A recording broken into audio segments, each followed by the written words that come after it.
Hey everybody, this is Rob, and today we're going to be doing something a little bit different, but don't worry, it's still video game related. And you can see this in front of you here. We're going to be going over this book, Playing with Power, Nintendo NES Classics. Now, I'm not 100% sure what this book entails. I looked at some sample pages online, and I saw that it was part strategy guide, part NES history, and part art book.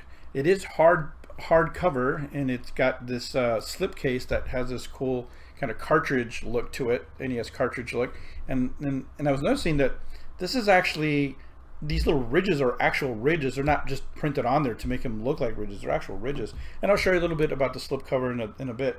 But so this came out the same day that the NES Classic Edition came out, and of course I also picked up an NES controller. That's how I ended up with this book, because when I was trying to get a hold of this, this thing here, the Classic Edition console, I mean, I knew it was going to be a pain in the ass to get even before everybody else did. I mean, long ago, knowing Nintendo's track record and how they release things in short supply, and more importantly, noticing all the buzz that it was getting from all the people, I was pretty sure it was going to be hard to get. And because they didn't do pre-orders, yeah, I knew it was going to be really, really tough. So very, very early on Friday morning, I was trying to, put these in my cart and buy them, and I had the notion that maybe because there was, knowing GameStop, they try to sell you bundles to get you to buy more crap, and I knew I wanted the controller. I figured it was going to be even harder to get than this, so I wanted to make sure that the bundle I bought had the controller. Now, they did have a bundle with just a controller and the console, but I figured that I would have a better chance if I picked a bundle with the book, because I didn't think they just had one bucket for each one of these things, where they had so many of these, so many of these, and so many of these, and as people ordered, they would fulfill them. Because I know GameStop and how shady they are, I figured that they would actually bundle these together and say, we have 10,000 bundles of this, 5,000 bundles of this other thing, and then maybe like 15,000 of just a system. So knowing that most people would just go for the system, I figured I'd have a better chance of getting it if I got a bundle. I don't know if I was right or not, but well, I have one now, so maybe I was. Now, the one I actually unboxed again was my friend Ricky's. If you watch the unboxing video, you can just check my YouTube channel and check into the video section. You should see the unboxing, and there's a separate video for setup and gameplay. But I go over how Ricky obtained the one I unboxed, and so this is actually Ricky's now, because he gave me his, the one he got on launch day, because he was going out of town. So anyway, enough about that. Let's go over the book itself. Again, this could be just a strategy guide, so I don't really know. Boy, I didn't bring my trusty. Let me go get it.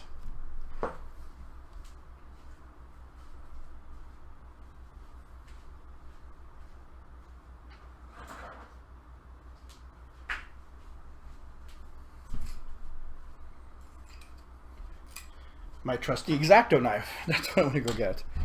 So I guess before I open it, well, this is just plastic. So it is made by Prima, and Prima, I don't know. I kind of have.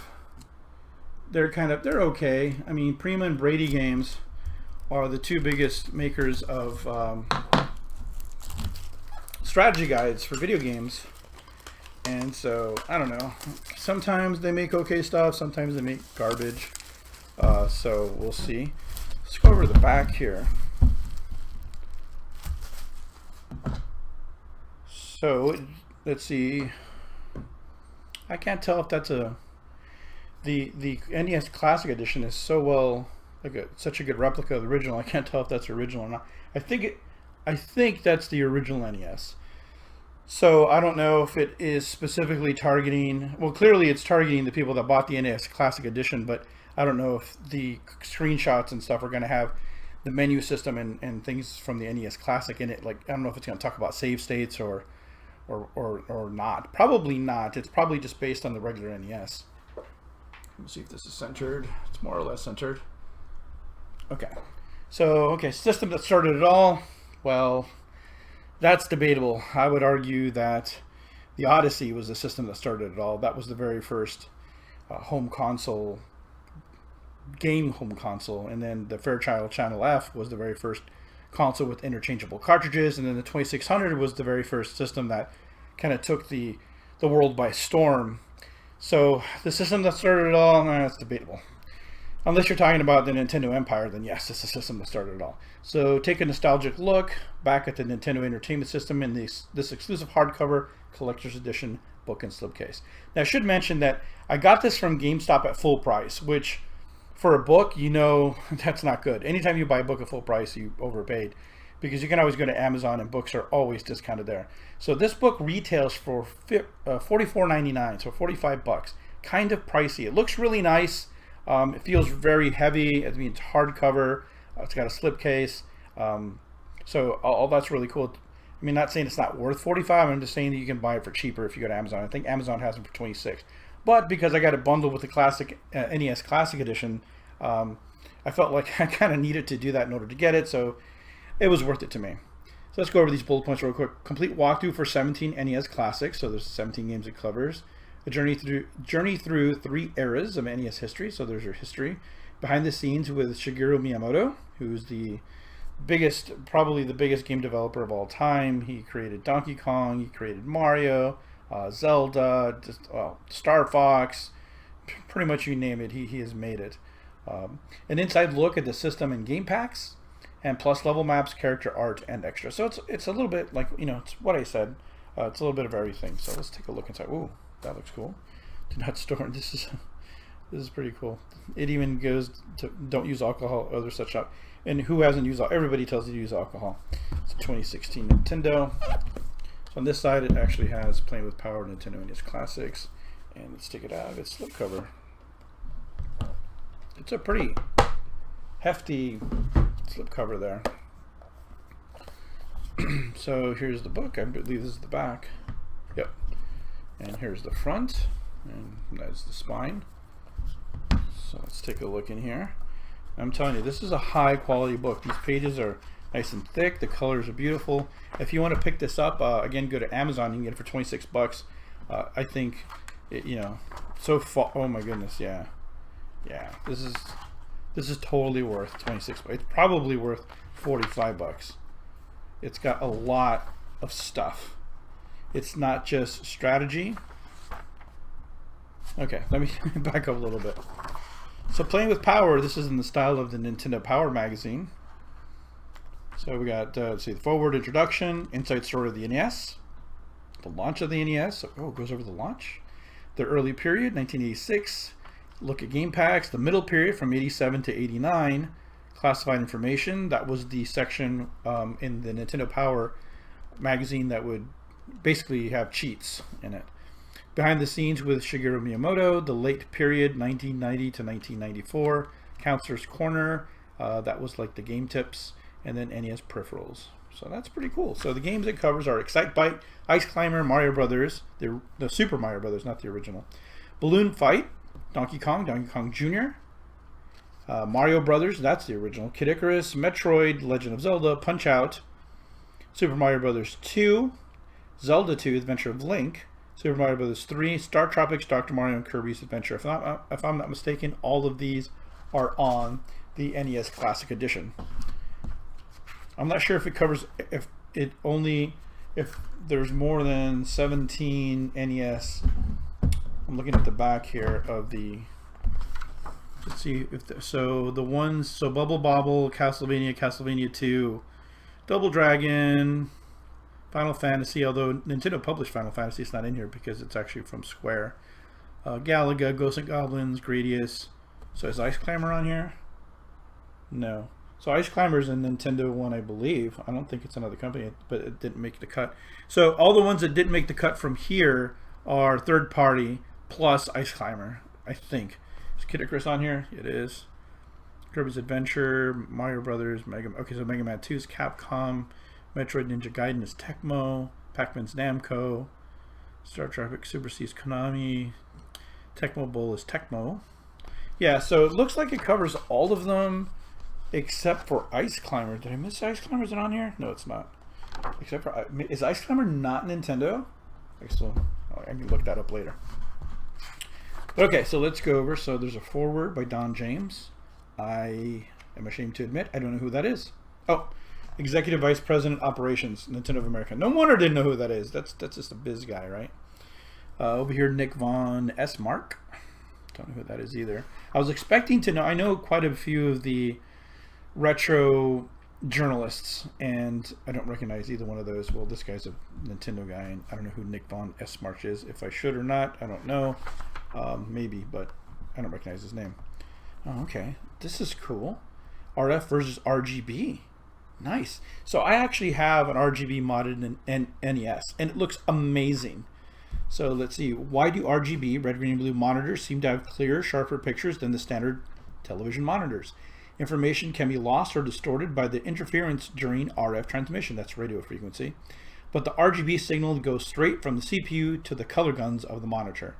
RF. The NES sends RF signals to the TV, radio frequency, but can also send composite video using the AV cables, which curiously the Famicom could not do, the equivalent in Japan, until they got the redesign to the Famicom AV, and then our version lost the ability to do composite video using the AV cables. Really weird. So RGB arcade games like the original release of Punch-Out use RGB, and the resulting picture is generally better. Not generally, it's pretty much always better.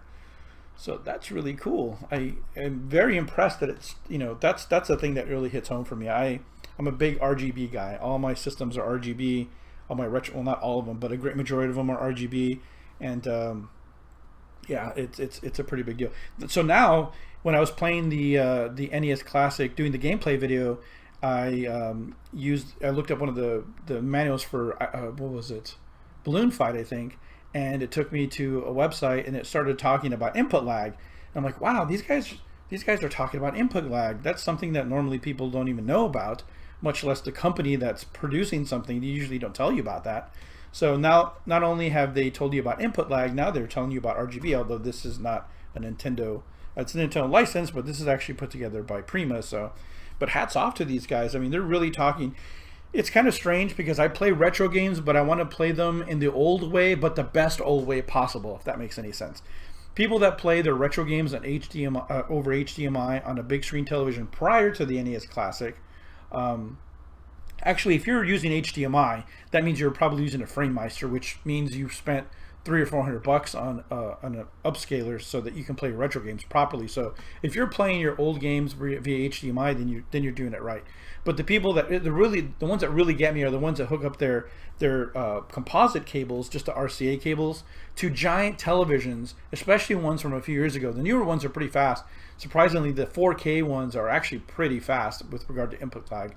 But the ones from a few years ago, which is where I've seen most of these photos, they were plugging these RCA cables into these giant screens and stretching them out to 16:9, and they're all lagged to shit. And they're like, hey guys, check out, you know, my cool setup. I'm playing, you know, Tetris on my giant screen. I'm like, yeah, you're playing Tetris on your giant screen, and you're playing it super laggy, and the proportions are all wrong. Not so, I guess it doesn't really matter so much for Tetris, but on some of the other games, it did just look awful. And there's no scan lines, and I don't care what anybody says. Do they talk about scan lines? I don't know. It looks like they might have there. So scan lines are the little black lines that you would see on older televisions and CRTs. That would be every other line, something like that. That would just be dark. They really softened the image, but when the artist was making the graphics for the games, they were taking that into consideration because that was the monitor technology at the time. So when they created this pixel art, they were taking into consideration that they weren't going to be showing the pixels perfectly like they do on LCD TVs. They were going to be showing them on a CRT monitor, which have scan lines, and the scan lines put these little black lines. It's kind of looking through a screen door, but instead of being, you know, a checkerboard, it's just a cross. And when you look at it, it really softens up the image. And again, they're taking that into consideration when they're generating this pixel art to begin with. So now when you play them on a modern television and you don't have those scan lines, it looks really awkward. At least to me it does. If you're new school, you probably don't even notice it. But for me, I'm trying to enjoy them the way it was. And so I need my scan lines, and I need my CRT bloom, and I need the, you know, the 4x3 with the, I just want to play it the best way I could, but also I don't want to mess with RF. So it's a weird thing. Like, I want the best old stuff possible, and it's really cool. It's already impressed me. This book has already impressed me by talking about that so early on. It even talks about the PPU and the CPU. Okay, so the CPU is, you know, everybody knows that, central processing, but the PPU is the picture processing unit, and I don't want to go through all the thing, but that's what handles like the video signals and all that stuff. Goes over the 72-pin connector, the RF modulator. That's really cool. So the inside story, then yes, I'm already impressed. So what do we have here? The launch of the Nintendo Entertainment System, first party NES titles, 10-Yard Fight, Baseball, Clu Clu Land, Golf, Excite Bike, Duck Hunt, Jarmite, Hogan's Alley, Ice Climber, so it is an NES property. I don't know why they didn't include it in here. Kung Fu, so I'm pretty sure that is just a port of somebody else's game. I can't remember. Data East? Is it Data East that owns it? Doesn't matter. Maybe somebody owns Ice Climber. I don't know. Doesn't matter. I'm going to get off the Ice Climber thing. Stack Up, Super Mario Brothers, Tennis, Wild Gunman, and Wrecking Crew. So on Friday, not on Friday, October 18th, 1985. Hell, I don't know. It could have been a Friday. I don't know. The day the Nintendo Entertainment System launched in North America in limited quantities, mainly New York. That's really cool. I noticed they talk about the Hanafuda cards. Nintendo used to make playing cards and still do, I believe, Japan. So here's Excite Bike, design mode. Oh, it does talk about Ice Climber. Is it just talking about... Where's Ice Climber? It's right there. God, I can't believe I missed it. It's the second one. Forget it. Forget everything else I said about it. So there it is, Ice Climber. Okay, so it's got... It breaks the games down pretty well, I think.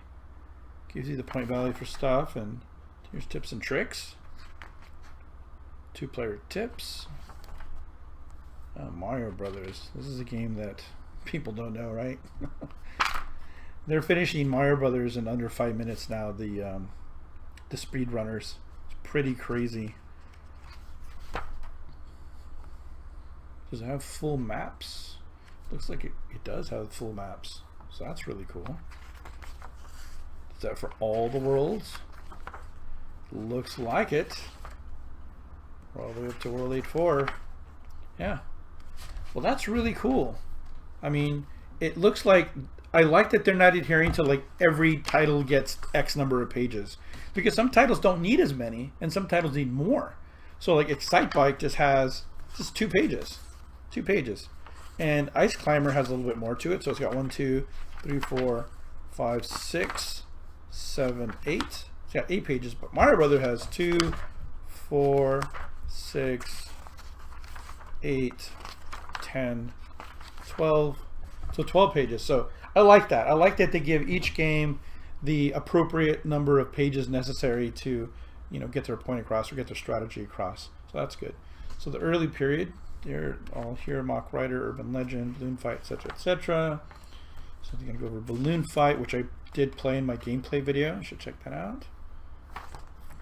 So Balloon Fight is just Joust. They just straight up boosted Joust. And Joust is a great game, so that's a good game. If you're going to copy a game, that's a good game to copy. Donkey Kong. And I was never that huge of a Donkey Kong guy. I mean, I liked it. I remember playing it on ColecoVision and thinking it was amazing because it was very close to the original. And this is even closer. Does it not have the Pie Factory? Or what we call the Pie Factory? I don't know. The NES one I think was missing it. So there's these two. But where's the... Well, there's the first level that we all know, and then the level where you get rid of the rivets, and then the whole, you know, he dies, and then there's the I don't even know what you got, the elevator. I thought there was another level. See, I'm not a Donkey Kong guy. Anyway, Donkey Kong Jr. It's got a lot of artwork and screenshots, so that kind of makes it look like a strategy guide. But then it takes these breaks. See. Every few games, we take these break. Look at an inside look at game packs. So it all begins with, and this is a technical explanation of the game packs. This is really cool. The Enron game pack, data address, video RAM CPU, data, the NES control deck. Wow, this is pretty impressive. MMCs, custom traffic fund. Talks about bank switching, memory management controllers. This is really, really cool. So these are the different MMC chips that got used. Talks about battery packs, compressions, and it goes to Mario Brothers. What's this one? Kid Icarus in the middle. Okay, so here's another. I like the features more than the strategy, although I appreciate that the strategy is there. But I like these little features. The middle period from 87 to 89. Pro wrestling, volleyball. What are the big ones here? Ice hockey. Why does that have a big star on it? Metroid's probably the biggest release in this period. Oh, and Punch Out. Of course, there's Mike. Dude, I bet you they don't mention Mike Tyson at all. Oh, more. Yeah, there was. Oh, Adventures of Link, of course. Tetris. So I was talking to somebody the other day, and we really don't associate Tetris with Nintendo Entertainment System. We associated more with the Game Boy. That's where we played most of it. So Kid Icarus. Wow, Kid Icarus is long. This is all Kid Icarus. I can't even imagine how long. Metroid's pretty long too, it looks like. Boy, Kid Icarus is super long. They spend a lot of time. And you know, that's one of the ones I've never played, ever. Like, I don't think I've played it at all. So Metroid's pretty long. Legend of Zelda's got to be super long, right? Let's see how long it is. Still Punch Out. I guess it has to have strategy for every dude. What's this? Okay, Legend of Zelda. Oh, that's pretty hefty. Still do Legend of Zelda. There it is. So from page 108 to 129, so 23 pages of Legend of Zelda. That's a lot of Zelda. So how many pages is this in total? Looks like it's just over 300. So this is cool. NES Peripherals. Oh, I hated the NES Max. It's a non-centering control pad. So if you push to the side, it stayed to the side. It wouldn't recenter. I don't know what that would be good for. There must be some game it was good for, but it wasn't good for any normal game. Rob the Robot. Really cool. I never had him. I still don't. It's one of the few things that is missing out of my collection. If somebody wants to get me a really cool Christmas gift, pick up Rob the Robot for me. In box, please. That would be fantastic. Because that is the one part I've never owned that guy. So I do have a couple of power pads, and of course everybody's got zappers. There's the original one and the orange one, and everybody started freaking out about the guns with kids. You know, they used to make really realistic guns. I mean, they were black, and they looked like realistic guns. So realistic that the criminals were using them to hold up banks and stuff, and they were just pretend guns.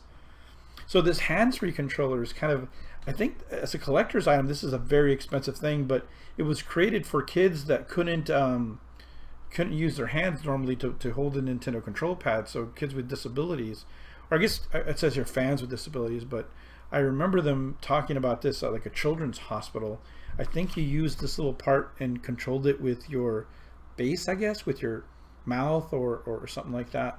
And it had a straw.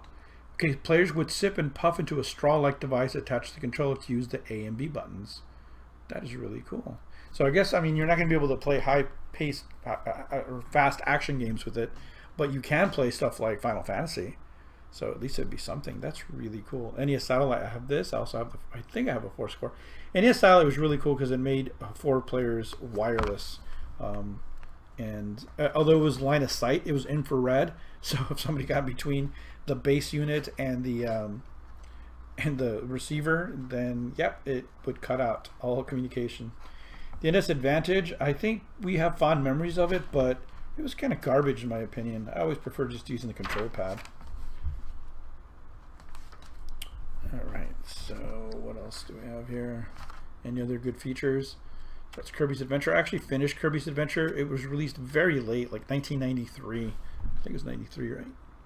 Yeah, 1993. I actually finished it on my NES in the 2000s sometimes.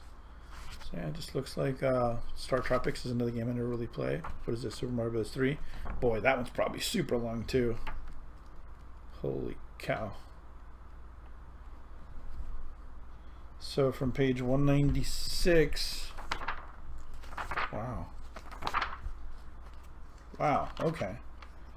All the way to 245. So almost 50 pages. Like 49 pages there. Almost 50 pages. That is a lot of Mario Brothers 3. There's some Counselor's Corner for Metroid, Star Tropics, Legend of Zelda, Zelda 2, Super Mario Bros. 3. Oh man. I probably should play Star Tropics at some point too. Zelda 2. So yeah, anyway, this is a really cool book. I'm glad that I picked it up. I'm going to read through the parts that have to do with technical aspects of the NES and the game packs and the history. I might refer to them a little bit when I need to play some of these games. Like I need to play Star Tropics, and I need to play, I don't really want to play Ice Climbers. I can probably do without that. But probably need to go through Star Tropics and what was that one? Kid Icarus. I haven't played a whole lot of those. I don't think I've played either one of those. I might have played Kid Icarus, but if I did, I didn't play very much. But anyway, that is the Playing with Power Nintendo NES Classics book. I think it's really cool. From what I saw here, I highly recommend it. I recommend you get it from Amazon for 26 bucks though. I don't think you really need to spend the whole 45, or if you wait long enough and there's enough of these, they might, I don't know, I mean, they might sell out, but I doubt it. Usually strategy guides don't sell out, but when they get a little bit older, they tend to discount them pretty heavily at GameStop. Sometimes they penny them out where they're just basically set for a penny. I remember having friends work at GameStop or EB Games, and they would get pennied out strategy guides. So they would just bring me a stack of strategy guides. It was pretty cool. I don't know, but something like this, it looks pretty, it looks high quality, and with the current popularity of the NES Classic, they may sell out, who knows. But anyway, that's the NES Classics book, or what's it called? Playing with Power Nintendo NES Classics. All right, if you have any questions, again, always leave them, always feel free to leave comments or questions in the feedback below, or send me a tweet at Rob Nava, or look me up on Facebook at the same name. All right, thanks for watching.